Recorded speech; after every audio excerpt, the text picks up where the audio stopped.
Greetings. On a not too cold winter morning in February, I attempted the first reception test with my 10 GHz system. That morning, while sipping my coffee, I looked at the rainscatter.com website. I noticed a band of snow precipitation moving between the VE2 TWO beacon and my QTH.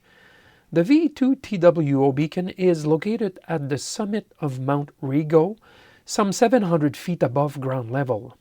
The link distance to my QTH is 120 kilometers or 75 miles. So why not giving it a try? It could become my first snow scatter activity ever. I quickly took out the tripod, the dish, the laptop with an RTL SDR USB receiver, and a 12-volt battery. I set up on the front porch, about 2 meters from ground. I knew that the direct heading to the beacon was pretty much straight ahead on the street, actually on the right-hand side curb at the end of the street. But there are houses over there, 750 feet away, and they block the horizon, so I was not too hopeful that I could pick up the beacon. Still, I powered up the system and let it warm up for a couple of minutes. I tuned the RTL SDR to 144.382, which correspond to 10368.382 MHz, the beacon frequency. I tilted the dish slightly upward and then swept it from left to right towards the end of the street and... well, I'll be darned. It works. I could pick up the beacon and even decode the Morse ID after a minute or so of tweaking. At times, the signal peaked 10 dB above the noise. Not bad for a 120 kilometer link and a blockage at the end of the street. I listened to the beacon for a good 20 minutes and never completely lost it during that time. But the signal varied a lot from 100% copy to barely audible with fast fading. Works very well. Now, the question.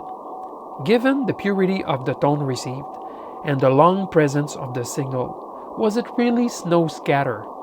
Snow scatter usually sounds like a noisy CW, not a clean tone like I got.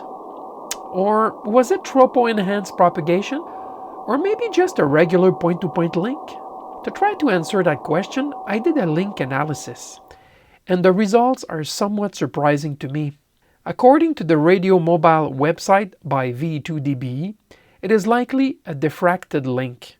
Somewhere between the two sites, there's a topographic peak that can bend the signal waves back down.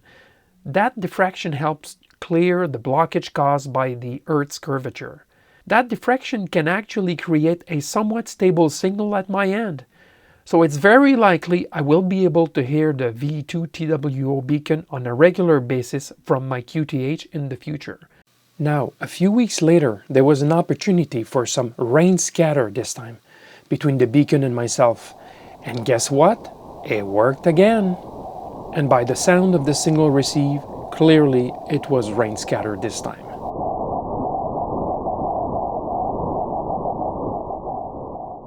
In any case, it seems that my 10 GHz is receiving well.